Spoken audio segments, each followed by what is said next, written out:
Morning, everybody. I had a good sleep. It was a late night. It was meeting stuff. Can't really get into the organization or the groups talking last night. It's private, but what isn't private is the discussion at hand. It's a very old discussion. It's very, very old, in fact. And there's only one country in the entire world that's ever dealt with this issue, and it's a woman's issue. It's women's rights. Really, racially segregated groups in history. I think everybody knows of segregation in the United States of America and apartheid in South Africa. Although South Africa became a republic, they never ever dealt with any of that. It's been left off. They remain part of the Commonwealth too. And folks, when we get into what's called positive discrimination is the concept that all are equal, but not at the expense of making somebody else whole by giving them affirmation. And that is based on race, religion, sex, sexuality, age, or beliefs. Marital status is there too, whether you're man-on-man relation or common law relationship or marriage by certificate of a man and woman. So any of those are off limits throughout the entire world, nearly when it comes to what's called positive discrimination, making marginalized peoples or those who are victim of segregation or have been made less. Now, the United States of America is the only country that gives equality of the person. That was mandated USA post 1945 under the UN, and it's led by the United States of America. In fact, to this day, there's majority, 41 states in the USA that allow for positive discrimination. They push it to give people the same status as everybody. Now, in the US, that starts at the top all the way down. In all countries of the Commonwealth, that doesn't exist. There's no discrimination that you can, or there's no crime of discrimination for wealth and class, meaning you can be labeled third class and be stuck there, and you can be discriminated that way in Canada. Doesn't matter. That doesn't matter for any color, any religion, your sex, your sexuality, your age, any of that. They can discriminate against you based on your wealth and what class you fall into society. There's no problem with that. When people talk about caucuses, like, let's create, for women right now in a lot of organizations and companies throughout the US, they've created these women caucuses. There is one outside of government right now for the Teamsters. It's a union across Canada, and they started that in 1991. Where did they get it? Well, they're an international union, and in 1991 they met in Boston, Massachusetts.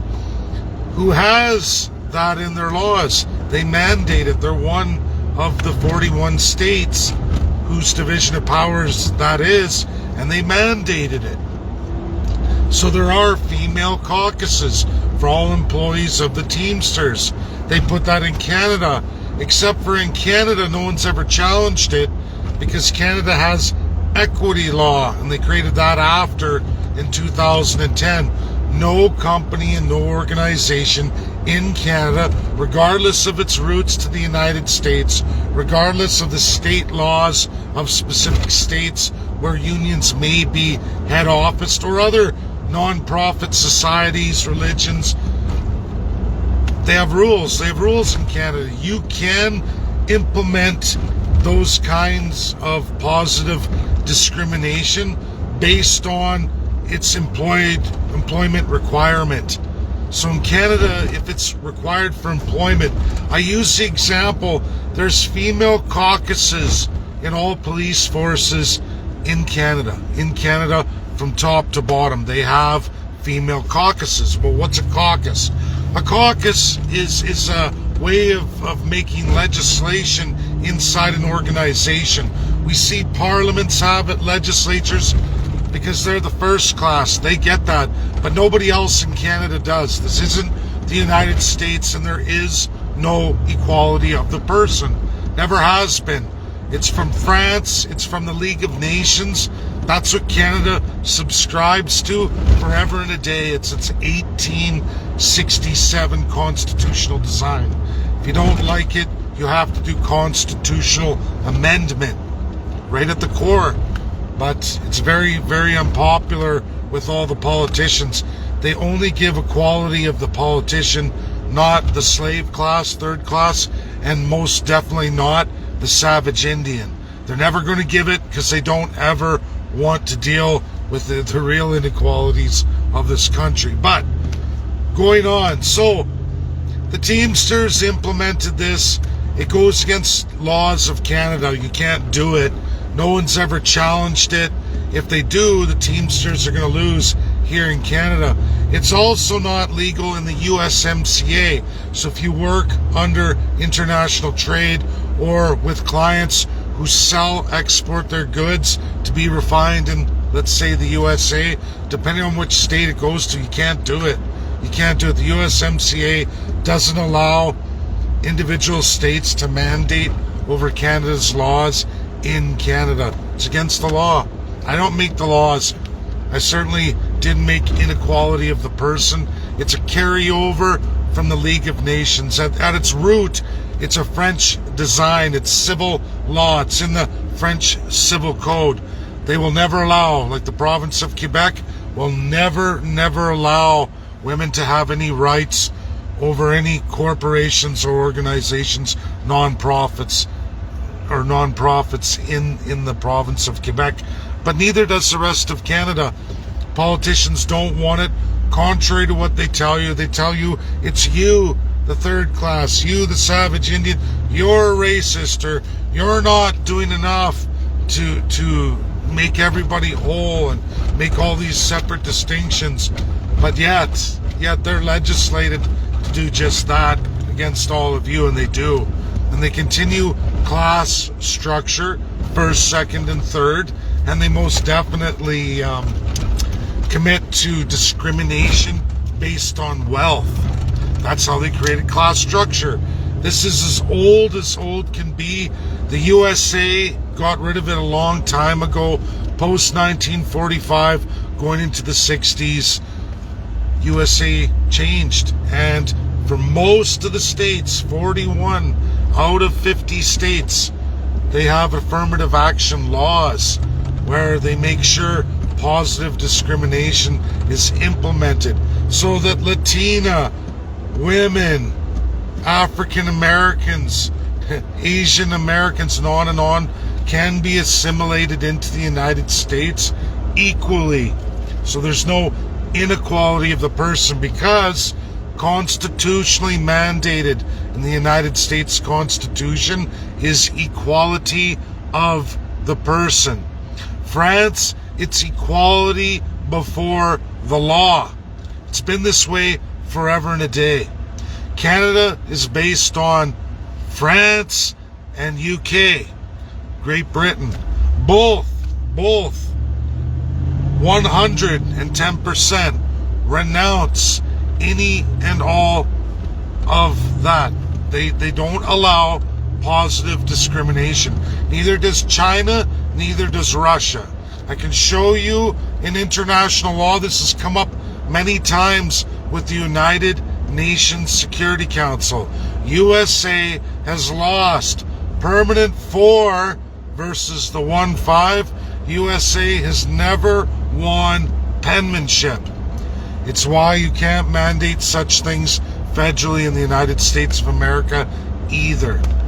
It's a state action of individual states, and it's an action largely of Republicans, by the way. Do I agree with it? I don't know. I would leave that up to citizens. It's part of the constitutional process. It's a very old battle that's been lost in France specifically, where civil law comes from in the entire world. Civil law comes from France worldwide, and they didn't even codify their first constitution, as old as that country is, until 1958. Absolutely. Never had a codified constitution, but they certainly had the Napoleonic Civil Code, created by Napoleon Bonaparte. That's history. That's the system. People may not like French Canadians. They may not like France, but Lady Liberty stands in New York today with her torch in the air, and that is the truth of it. I can't change Canada. I would love to. I would love to have constitutional conventions for everybody. Maybe we could address this stuff. What do I believe personally? I do believe in equality of the person. I do. And I think that everybody should have equal access to everything. Do I believe that, like for example, the police, female caucus for the police, I can understand why the equity law of 2010 came up. Female police officers should be strip searching female suspects. Females should regulate female dormitories. Female police officers should be in charge of female bathrooms. I don't think male cops should be going into female bathrooms to talk to suspects or arraign suspects, or going into a female dormitory, into showers to go collect women. I mean, obviously in history, there's reasons why none of these things should happen. Same thing with the female rape kit. I can see why a female police caucus should have that. And in Canada, that's all they give the third class. That's all they give you. They give you the ability to impose, based on sex, discriminate, positive discrimination on these topics if they match and line up with those key issues. But other than that, it's got to be justified, part of the work scope, just like the example I gave of cops. Anyways, that's my video. I gotta go do a drug and alcohol test for work. That's how she rolls in Alberta. You got a piss test for every industrial job. So again, discrimination regardless of law. Okay, thanks everybody. Bye now.